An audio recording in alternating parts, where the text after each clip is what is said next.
I'd like to recognize Senator Alma Francis Heyliger for her 7 minutes.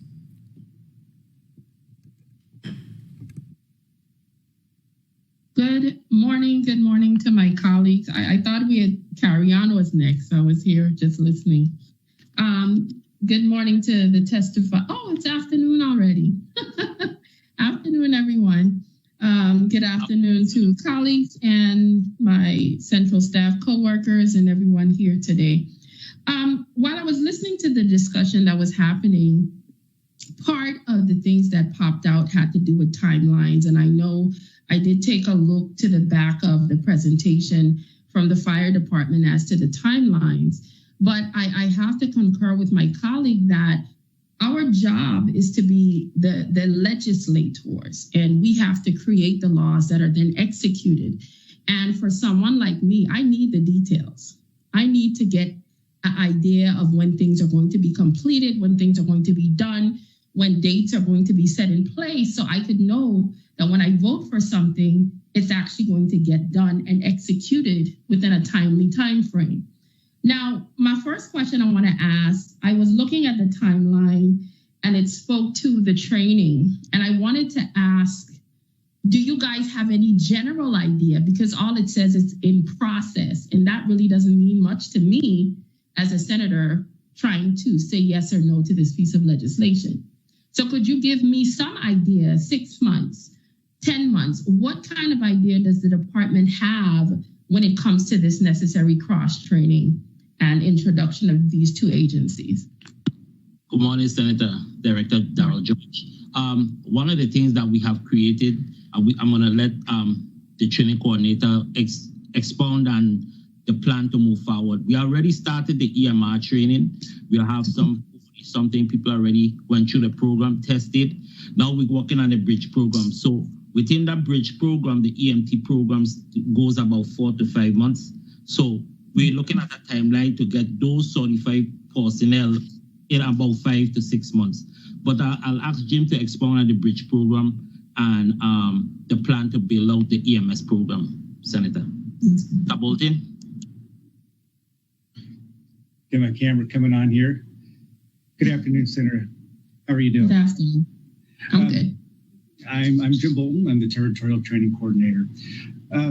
So I think Fire Service has demonstrated over the course of the past year in particular that there has been an effort and an energy successfully to train many of our folks, the newer hires, especially in EMR. And then there's also those employees who have already achieved that level and are interested in going on to become EMT basics. So what we've come up with is a staggered training plan that is sensitive to the different learning styles and preferences of our employees. Some employees, due to family situations, may not be able to attend a 6-month-long EMT basic course. That would be too demanding on their family. Other employees would rather learn on a hybrid or a bridge program, which is an online. It's rather condensed, so it's going to be a little more demanding, but ultimately that's a combination of an online course with a follow-up 2-week in-person instruction. So, well, let me ask you this because I'm on a time frame. Okay, I'm sorry. Now. Is there any employees that could be identified right now that already have EMS and fire service training? Are there any in existence? Yes, there are. And I believe AD Evelyn had mentioned that we have about 40 EMRs right now. 40? Okay. Yes, that are currently firefighter EMRs. And some of those are also EMTs. Okay, good. The other question I want to ask, when you spoke about doing this based on the individual, are any of these individuals going to get time off for testing? For how does that aspect of it work? Sure. I believe what's been done in the past has been, there's been time allotted for the employees to attend the trainings. Then they would been, once the class is completed for the day, they would return to their shift when they're on duty. Okay. Of course, there is that off-duty commitment that anybody that's going through an EMT course has to take. And that's why I'm sensitive to wanting to find and give options to the employees for both in-person learning, with qualified instructors, as well as the hybrid course. That some folks may prefer that as a learning mode. Okay, well, anybody knows in regards to potentially any additional expenses this might cost? Because when you have people off potentially to train and study and do all of these things, earlier they were talking about reducing overtime and cost savings.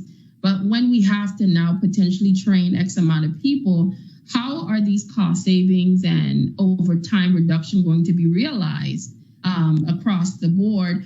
Or is it more along the administrative side? Because if you have the same amount of people in fire and EMS and they're now merging, I'm trying to see where these cost savings are going to come in.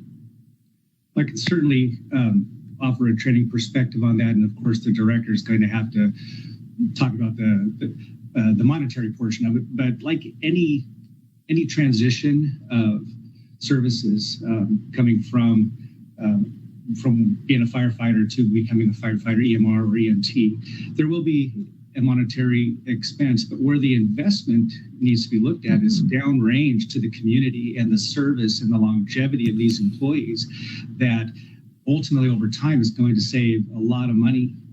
But the director is going to have to answer specifically to how the overtime is handled. Thank you. 2 minutes. I'll let him take over now. Thank you, Senator.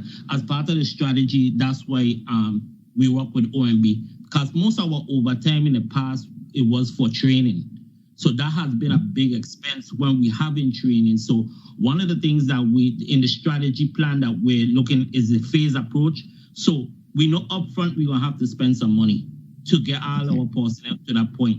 Down the road is where we're going to see that last saving and having cross-trained dual individuals responding, not having to pay that overtime expense. And we have already seen it by our numbers. We ramped up our hiring, so our overtime was going down. But as people retire, people move on, you will start to lose people, and then you have to refill. In the last couple of years, we've been strategically, when I came to the legislature, strategically hiring personnel so we don't have that burnout of overtime. So in our numbers also, you can see the shift from those big overtime costs starting to be reduced because we're hiring new personnel as we go. So that's what strategy that we use, Senator. 1 minute. Thank you. One of the things I want to also you guys to jump in on is, have you guys looked at the strengths or potential failures and pitfalls from either other jurisdictions when they have merged, so that some of those things will not be issues for us here? Have you looked at that across the board and see how we could potentially be moving forward without having to go down negative pathways where other people might have made mistakes? That's a good question, Senator. One of the things that we did, I was going to call Attorney James to mention it, but we had a comprehensive discussion over that, and Senator Ms. James will go into a comprehensive analogy of what we do to correct that problem. Okay. Yes. Go ahead, Ms. James. Hi. Good afternoon, Senator. As a matter of fact, I looked at several jurisdictions, and the one we decided to model after was the New York Fire Department, because what they did was they took the EMS unit and attached it, and they did not. For example, in other jurisdictions, what they did was they mixed the EMS and the firefighters together. But because they decided that they would keep their EMS unit separate with a separate union for them, we use that. Now, interestingly, the same problems that they had are or issues or concerns, let's use that New York had, was the same ones that we had right here, because people are people no matter where they are. And so they spoke a lot about the resentment of the integration, people concerned about their pay, their benefits, the reduction that they found in overtime. And as Director George said, initially you would have a investment, but later on down the road, you would actually begin to see the cost savings. And of course, we all saw New York City, they merged in and integrated in 1996. within 5 years, we saw the response to 9/11 and how powerful that response was by the firefighters, EMTs, and their department working together as a whole. So yes, we studied that. And they were the ones who focused on managing the human side of personnel. So when Senator Violet and Senator Francis talked about unions and bringing them here, we met so many times, had meetings with them. I remember sending out emails, and a lot of times they couldn't come because they were on leave. They couldn't come because they couldn't come, and went to great lengths to meet with them. 2019, we got interrupted by Hurricane Dorian. I remember we got interrupted even by the EMS sick out. There were so many things that happened that year where we were trying to meet as much as possible, because the important part is the human part, the personal component. Well, may I ask my final question, because I think I heard them say time. You may, Senator. You may ask. Okay, thank you. And the human aspect is very important of it, and that's where I want to touch from my last question. In order to provide the necessary services, you're going to have a group that their whole focus was EMS services. And then the other set is going to be cross-trained.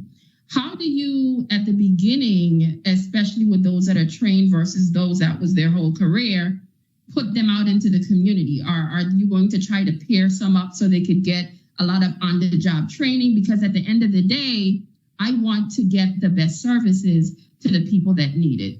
And that's my final question, Mr. Chair. Good question, Senator. And that's what we have been doing. We're first group of EMTs, firefighters/EMTs that we got from this skill center. They have been riding the ambulance for several months, I should say. Another set just finished. They're going to start riding the ambulance with the plan the training team at Lyle is putting in place. So these little initiatives that we've been doing have been successful. And that's why I said that, at the end of the day, since the last hearing, we have instituted so much different things on both levels, from the EMS provider side to the fire side. We work in collaboration every day. Upstairs, the EMTs and the firefighters are together. We place a firefighter right now, drives the ambulance in Frederickstead with Pafford. So we expanded our services to the community by just doing the little things as a partnership between Commissioner Encarnacion and myself to make sure we put certain mechanisms in place to show that this model can work. And the final point, having a unit placed underneath fire, so it doesn't disrupt anything, because those employees will continue being EMTs. They will not have to cross-train to firefighters. It's the same model that we're using that New York used. Okay, thank you so much for that response. Thank you, Mr. Chair, for your indulgence. Thank you. Thank you very much, Senator Francis Heyliger. Director George, what is being done? Next, we'll go to Senator Francis Heyliger. You're recognized for your 5 minutes. Thank you so much. Good afternoon once again to colleagues, testifiers, co-workers, the people of the territory.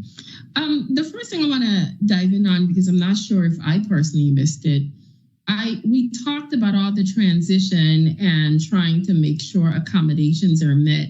Has there been any type of major analysis as to the potential cost of merging these two agencies in regards to you're now putting them together? How does this work? Are we going to be saving a lot of money? Is it going to increase costs, bigger space? I'm trying to understand the financial part of it. Ms. O'Neill, she can answer that.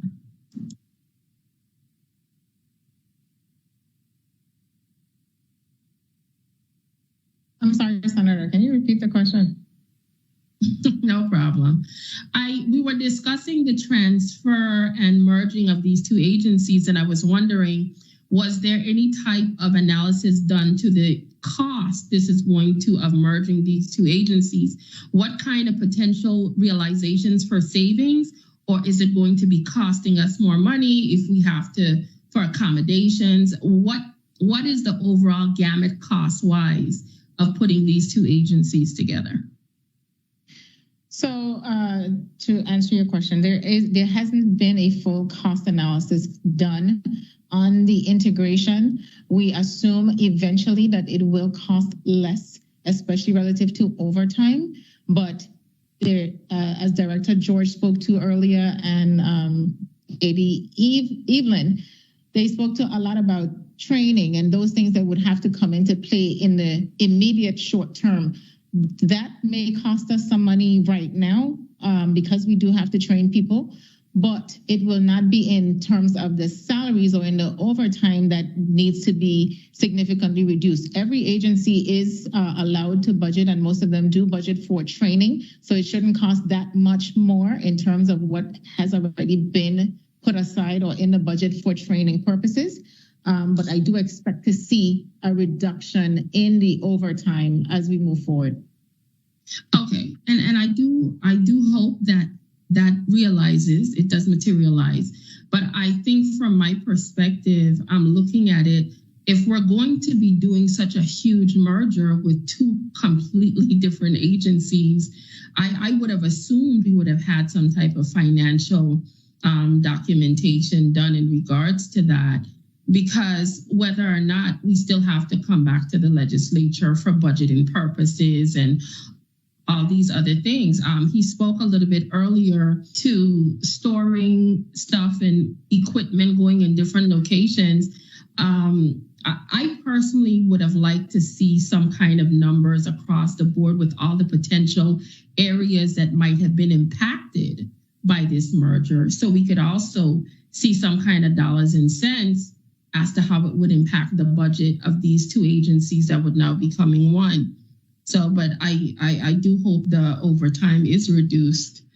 The other question I want to ask in regards to one of the biggest things we keep talking about, and we had the discussion earlier about the union members not being here.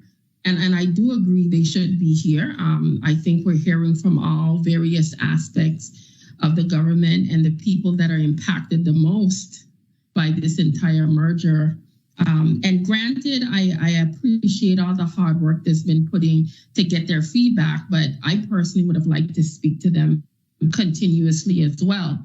But Miss Springett, one of the things that is constantly being brought up, and even in the notes that it spoke to in the reviewer's notes, this continuous idea that individuals are going to be misplaced, and this continuous idea of 2 minutes, people losing positions and people feeling some type of way. And that has been a lot of the contention back and forth, especially with the individuals potentially merging.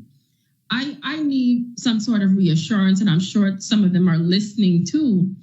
And even with the reviewer's notes, how do we mitigate that and get the message out there that I know everybody might not be happy with the final results, but how do we get around the collective bargaining aspect that already exists, as well as making sure that there's some happy balance between everyone in this merger? Senator, thank you for that. In terms of the reviewer's notes, I'll direct you to Section 8B of the. It includes a provision that ensures that the benefits and rights conferred onto employees in their collective bargaining agreement transfers with them to the Virgin Islands Emergency Medical Services. So that was a concern raised by the reviewer. It was a concern that we were mindful of and included in the bill. Okay. 1 minute. Well, thank you so much. Oh, go ahead. Thank you so much for that. Well, seeing this is the closing ending part, I think this piece of legislation is a long time coming. As some of you have testified, that this has been an ongoing process for over 10 plus years to get to this point. And I am confident and hopeful that my colleagues and myself will come to a final resolution in trying to get this accomplished, because ultimately the goal is to provide services to the people of this territory more effectively and more efficiently. And if by merging these two agencies can bring about that result, I am looking forward to seeing it happen. So thank you guys so much for your testimony, and I will make a decision accordingly. Have a blessed day. Thank